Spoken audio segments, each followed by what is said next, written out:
It's the best and worst thing in the world. It's the best and worst. All right, guys. Hey, it's Ted Bogert. We are back with the Ted Show.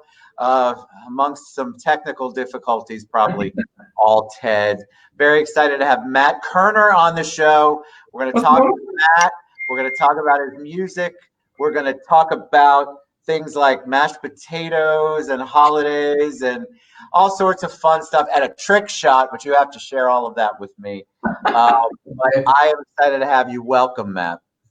Ted, thanks for having me, man. It's gonna be great. I appreciate it. I think we're on opposite sides of the country right now. We are. You're in California, and of course, I am in sunny-ish Orlando. Not really sure what's happening today, but I'm very excited to have you on. I love when we have musical guests on, and I love that you went the extra mile and shared some things that weren't musical with me on there. Yeah. So we're going to talk about all that, but before we take a deep dive, the audience always loves to know about you and kind of origin story. So tell us a little bit about you. Well, my name is Matt Koerner. I grew up in Southern California, and I've lived in Nashville, Tennessee for the last almost 7 years now. I moved there in 2014, but grew up in Tustin, California, which is right in the heart of Orange County. And my parents still live there to this day. My sister still lives in Orange County. My wife grew up in Orange County, so I'm a Southern California guy through and through. Went to college at the University of Arizona, and so through all of that, music was never plan A. I was big into sports. I played baseball through high school and college, and still a big sports fanatic to this day. But music kind of came after I graduated college, and probably like 3 years after. So that's kind of who I am and where I'm from. Did you perform as a kid? Like, were you one of those kids? Before we went live, I always ask musicians this. Were you one of those kids that had to have an audience? You performed in front of your family, or did you not do any of that because you were so involved in I love being in front of people. I've always loved being in front of people ever since I was a little kid, but it wasn't necessarily for music. It was just I just like to be in front of people and perform. I was in drama in high school, even though I was also on the baseball team. So I love being on stage, and I've loved being on stage ever since I was a kid. But like this is gonna be really embarrassing. I would do like Ace Ventura impressions and just stuff like that to make people like the family laugh and stuff like that when I was a kid. So I always loved to be in front of people and try to make people laugh. But I didn't start playing guitar till I was 13. My cousin taught me how to play guitar, and I didn't really start doing that in front of big audiences until probably really after college. So when did you know you had a voice? I still don't even know if I have a voice, to be honest with you. I think I have an okay voice, but I've been singing forever. My grandfather on my mom's side has just a phenomenal low baritone voice, and I've heard him sing my entire life, and he would always sing in church and stuff like that. And so there's a lot of individuals on my mom's side of the family who have phenomenal voices. And my cousin Terry comes to mind, but I think that's probably where I got my decent voice from. But I've been singing forever. I remember being in the backseat of my parents' car, driving home from grandma and grandpa's house and stuff, and singing in the backseat. So I've been singing ever since I was a kid. So Matt, what was the shift then? You are a sports guy. What was the shift where you said, you know what, I really want to make music my life. I really want to make it part of the trajectory. What was the shift? I give all the credit of that to my parents. I graduated college in 2010. Through high school and college, I was always the guy, at parties that had the guitar and would sing and just have some fun with it. But it was never like, I want to make a career out of this. So I graduated college in 2010, and I worked a few odd jobs here and there. I was a manager in retail. I sold medical equipment up and down the West Coast and stuff like that, and just doing jobs that weren't like true and dear to my heart, but they were paying the bills, and I was very thankful for them, but I knew it's not what I wanted to do.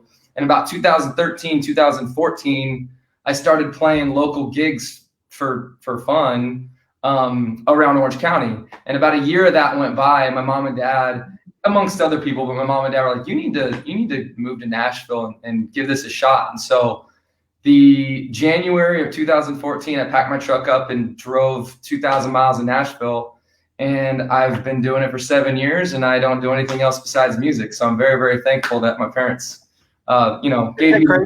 Your parents had the foresight. I mean, it's one thing to have a talent. It's another thing to make it a career. Because there's a business side to music that you have to learn. And did you know anybody when you moved to Nashville? Still learning. I'm still learning a lot. I knew so a friend of mine, a neighbor of mine, Debbie Barloon. She knew a friend of hers in Nashville. Her name was Elise Anderson, and that was the only person I knew in the city of Nashville when I moved there. And when I made the decision to move there, I had no idea where I was going to live. I didn't really know anything. And Elise was very kind enough to say, you can stay at my place until you get yourself on your feet. And I stayed in Mount Juliet, Tennessee for the first 7 months I lived in Nashville. And then from there, I met people and immersed myself in the culture of Nashville and met some friends and moved in with some buddies of mine and lived with them for 4 years. Then met my wife, and now we live together in downtown Nashville. So it's interesting to me because I think people go with a dream, right? So that sounded like to me the quintessential dream. I'm going to pack up my truck and I'm going to Nashville. It sounds like a cliche, but it's very true. Pretty much any musician, artist that I have on the show that's in Nashville now, that is literally the resounding theme of how things go. But it's so cool that you were able to take that risk at that point. Were you feeling nervous? I mean, you're going out and you have no real music contacts out there. You have no business contacts out there. What was that like when you're trying to go through and figure out a new city, all while you're trying to live your dream? I was definitely nervous. There's no doubt about it. But I think the emotion that really kind of overtook the nervousness was I'm an optimistic person by nature. And so moving out there, I was really excited and really anxious. And I really was just wanting to get out there and just see what happens. And to be honest with you, when I moved there, I was like, I can always move back home and get a job. So it's not like I'm moving out there and if it doesn't work out, like life's over. But I knew that like if I got my degree, so I have that to fall back on. And when I was moving out there, I just thought, you know what, I'm going to give this a shot for a year. And if it doesn't work out, I can just move back home to Southern California and figure it out from there. But that was really the backup plan. So I had a degree, but the backup plan wasn't I'm going to do this if music doesn't work out. It was if music doesn't work out, then you're going to have to figure stuff out. But now we're 7 years later, and I'm still able to do music, and I'm still learning something new every single day. And I'm sure I'll continue to be learning something new every single day, as far as the business aspect of the music industry goes, because it's ever evolving too. So well, and I was going to ask you. So with 2020, I like to ask artists how they pivoted, because all live performances stopped. There were no bars to go to. There was nothing. And so you all had to really make a shift if you wanted to stay doing what you love to do. So what was that like for you? What was your process? So when you watch the CMA Awards or any of the big awards, and every single artist who wins an award, they always thank the fans. They thank the fans. And there's a huge reason why they do that, because without them, friends, family, fans, anything, us as musicians wouldn't be able to do what we do. And that's exactly what happened with COVID and not being able to play gigs. Was I was able to get online and play on Facebook Live, and my friends, family, and fans kept me afloat by me playing Facebook Lives on Mondays and Fridays. And without that, without being able to build up that fan base and the friendships that I built up over the last 7 or 8 years playing music, that never would have happened. And the loyalty and the friendship and the positivity that the fan base brings towards me is exactly what got me through COVID. Nothing else. And I can't thank them enough for that, because they truly got us through that hard time. And we're still kind of transitioning back into that moment. So, but it's a lot. It was a lot for a lot of artists like you to transition, I think, to try to figure out what to do. But your fan base, I love that was important, because they were also hungry for things. Remember, guys, your fan base they're also not going out to bars, and they're not able to see people. So any kind of human contact that brings some sort of quote unquote normalcy back, like a Matt Koerner performing, that's a good thing. And so I think people really flocked to that. And those artists like you that embraced it are still here. Those Yeah, are and I have to give a huge shout out to Tin Roof in Nashville and Brad Dawson, because they contacted me the first time in April or so. They wanted to do a Facebook Live to raise money for musicians and also for the bartenders and the waiters and waitresses who also weren't able to work at that time. And so they asked me to do a Facebook Live, and we did it, and it went gangbusters. And I was just like, wow, maybe we should just do this in our living room. And if they wouldn't have called me, I don't know if we would have actually had the success that we did and started the whole Facebook Live thing. So that was incredible. So huge shout out to Tin Roof in Nashville and Brad Dawson. So thank you. So tell us, I love that. It's always good. Gratitude, man. Gratitude. That's good. Oh, Tell us about your music. You play guitar, you sing. Are you involved in the songwriting process? And how do you choose the music that you feel good about performing that speaks to you? Ooh, that's a loaded question. So basically, I sing and I play guitar, and I'm a strummer. Everybody who's watching this who's a guitar player, don't freak out. I won't call myself a guitar player, but I can strum the guitar pretty well, and I can sing, and I consider myself an entertainer. And as far as the writing process goes, every single writing day, whether it's with other writers or I'm writing on my own, I kind of just go with the flow and go. There's no real formula behind it. Like, people ask me all the time, do you come up with the melody first? Do you come up with the idea first? Do you come up with the lyrics first? And it depends on the song. Like, certain songs, I come up with this first or that first.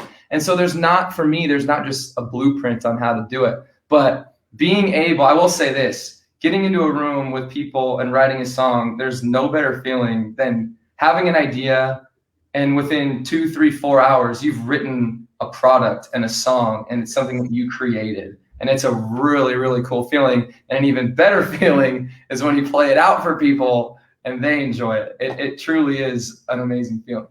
What inspires you? What is it that when you're thinking about song, when something comes to mind, is it something you've experienced, you've seen on TV? I mean, where does it come from?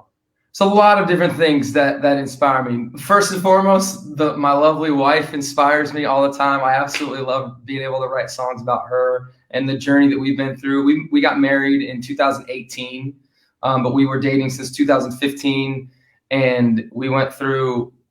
I'll just dive right into it. So we started dating very beginning of 2016, end of 2015, beginning of 2016. And I was diagnosed with cancer 2 months into our relationship. Wow. And she not only stuck by me, she got me through that time in our lives. And without her, I don't really know what I would have done during that period. She was absolutely incredible. So that's a huge source of inspiration. Wow, this is why I do no research, because I'm literally have chills and I had no idea. Yeah. Wow. First of all, thank you for sharing that. That's a beautiful thing. That I had cancer earlier this year. That changes your perspective. You just can't make it up. It's so cliche, but and then it also shows you where your real circle is. Are you okay? I'm good. Yes, I am good. Thank you. And good. you? Good. You're good. How are you? I'm good. In remission.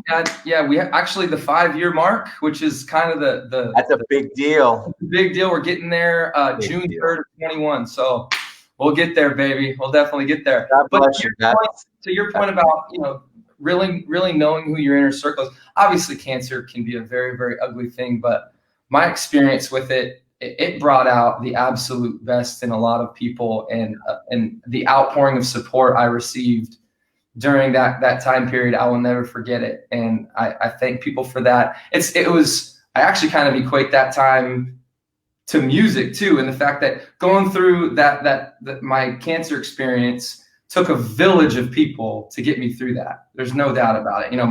My friends, my family, my wife, it took a lot of people, the doctors, nurses, God bless you. But music, in kind of the same sense, I'm a very small part of the Matt Koerner experience. Like, it's my face, it's my songs, I'm performing and things like that. But it takes a village. It takes a team of people, behind the scenes, setting this up, writing songs, recording songs, figuring stuff out, scheduling things. Like, it's not just me doing it. It's a it's dozens of people behind the scenes making things happen.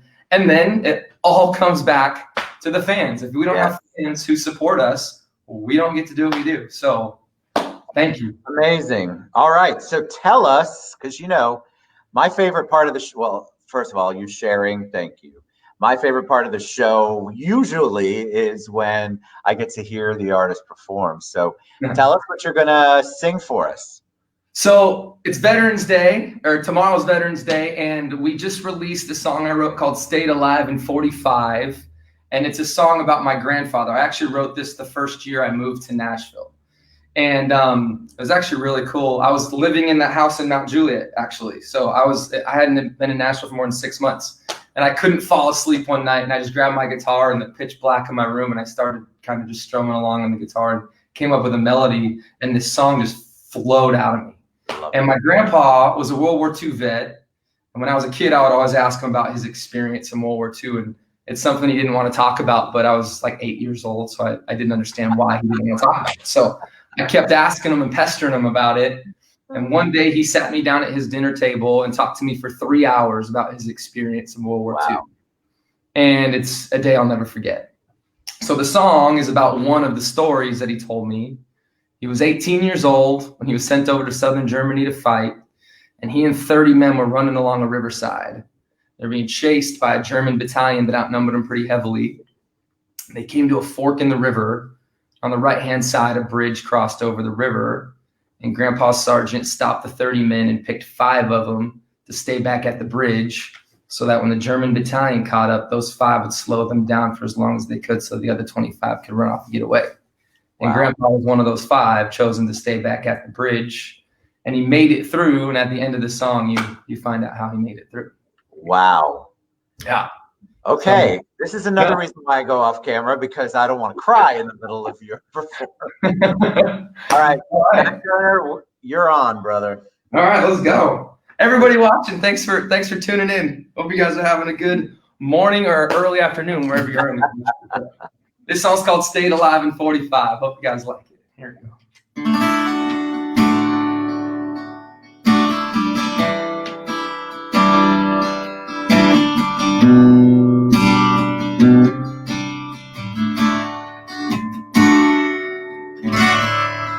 Hey boy, won't you take a seat?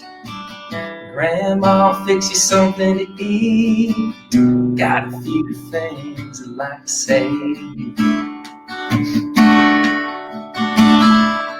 Haven't spoken a word since the fight, but I want to talk now, only God knows why. Take a couple minutes, can I have a few? Told me a story that I never heard, and I hung on to every word. Just a few years older than you, they sent me to a place I barely knew, a whole nother world on the other side. Living off the food the army lent and the cigarettes my mama sent, I stayed alive in 45.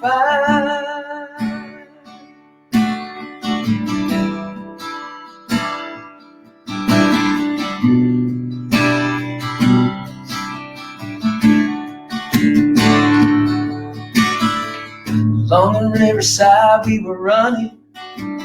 Yes, son, you could hear 'em coming. Came to a fork, a bridge on the right. Sergeant looked us dead in the eye, said 5 of you boys are gonna stay behind.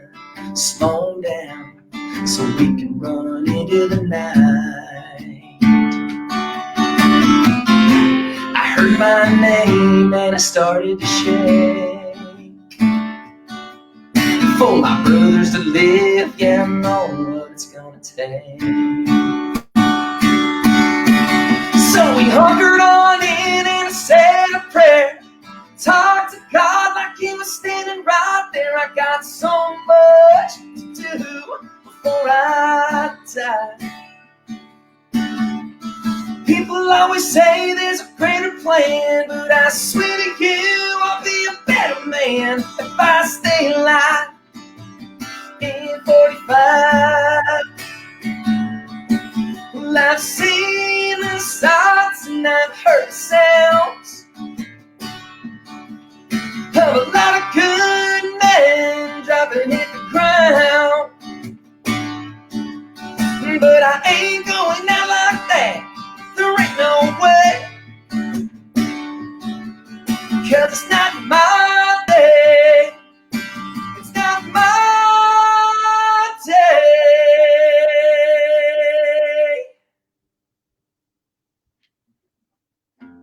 You got so close, I could see their breath. They looked right, but they went left. Should have seen it when we ran like hell. Today I'm living well. Can look my grandson in the eyes. One day you'll have kids and a wife. You can tell them they can sleep tight. I stayed alive in 45.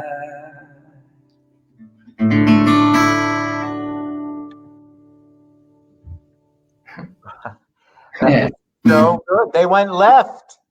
Grandpa's song, man. They went left. They went left. Oh my God, that is so good. You have tons of love, by the way. I can't even share all of it, or we wouldn't be able to talk more. So yes, I love you guys back. Matt will reach out to you, and I will too. That was so good.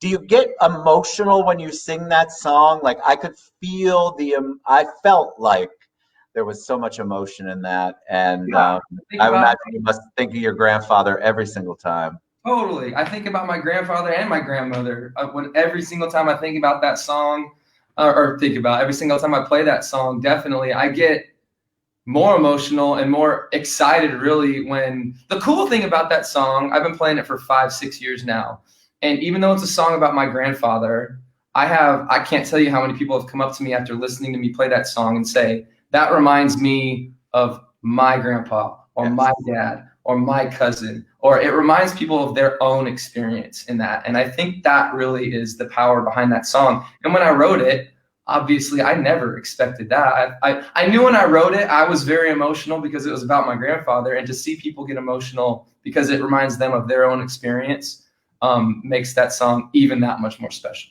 Beautiful. Absolutely beautiful. You know, when people come on, because again, I don't do any research, I don't listen to you prior to coming on, I'm never exactly sure if I'm going to be in the background with an American Idol audition gone wrong, or if somebody can really sing and play. That was beautiful. Thank you so much. I appreciate that. Are you playing a second song, or are we good? I can do whatever you want me to do. Sure. Yeah. I think we have time. I'd like you to take us out with another song, if you don't mind. Sure. Well, I also found out it's Javier's. Javier's. Oh, it's one of my favorite places. There's a couple. And Pelican Hill is where we stayed. So I knew my wife would remember, because I don't remember anything. All right. So how are you going to take us out? First of all, before we go out, you guys go to mattkoernermusic.com. Yes. Reach out to him, find his stuff. I've tagged him. He's tagged me. You guys reach out and support our artists. Look how much talent is right in front of us. And so Grandpa CJ's song is what? Grandpa CJ, yeah. That's what I said. You got love here. Lots of love on here, my friend. All right, awesome. What are you taking us out with? So you asked me earlier what I have so many points of inspiration behind writing music, but I mentioned my wife, so I'm gonna play a song that I wrote about my wife, if that's all right. So it's a song called Never Knew Beautiful, and it's on the EP. If you can check out literally any place that has music, you can find me, Matt Koerner. Just search Matt Koerner on Spotify, Apple Music, Pandora, anywhere. But anyway, this song is called Never Knew Beautiful, and the whole idea behind this song is, I've seen many things that are pretty, and I've seen many things that are gorgeous, but my eyes never knew beautiful until they saw you. And so that's the idea behind this song. So, dude, how do you not cry every time you perform? I do. It's just internal. All right, Matt Koerner. Here we go. Never knew beautiful.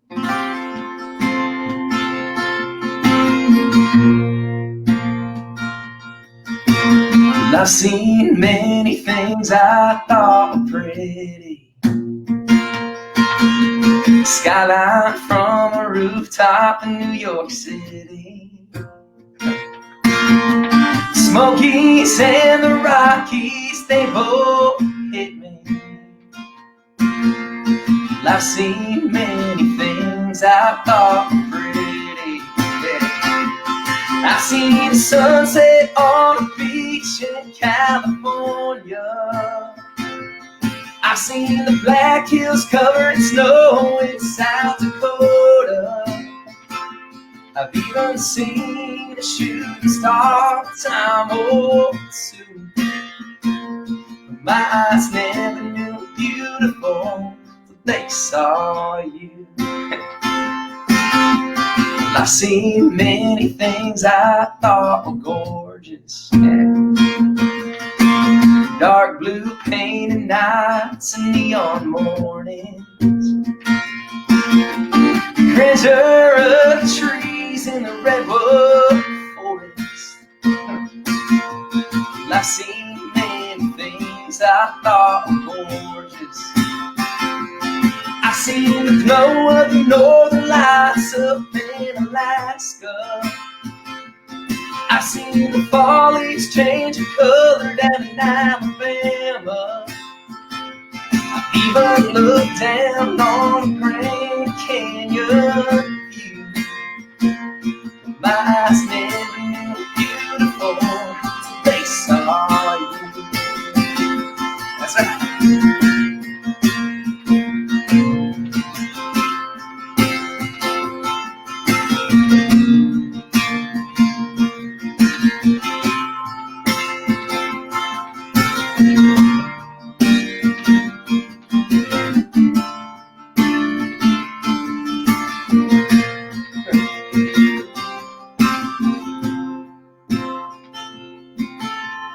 There's a day that my heart will remember. The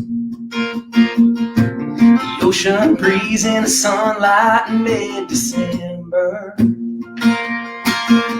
And I asked you if you'd be mine forever. There's a day that my heart will remember. I see the sunset on the beach in California. I see the Black Hills covered in snow in South Dakota. I've even seen a shooting star a time or two. My eyes never knew beautiful till they saw you. My eyes never knew beautiful. They saw you. So awesome. Beautiful, Matt. Absolutely beautiful. Your wife must be like, oh my God, he's amazing. I bet she hears that all the time. Man, my wife's amazing. Most of us guys can't live up to that, though, Matt. So thank you. I've never written I'm something. sure that is not true, Ted. You got it. I'm sure you got it. Yeah, I could sing Stacy "Happy Birthday." There you go. That was beautiful. You have so much love on here. Again, thank you so much, Matt Koerner, for being on the show. You guys reach out, Facebook. He's all over the place. MattKoernermusic.com. He's on all of the music streaming channels. You can reach him. You can also reach out to me, but get out and support our artists, our originals like Matt. Matt, you're awesome. Thank you so much for being on the show. Ted, thank you so much for having me. You guys have a wonderful day. I appreciate you. That's right. Appreciate you guys. All right. We'll be back later on. You guys support Matt. MattKoernermusic.com.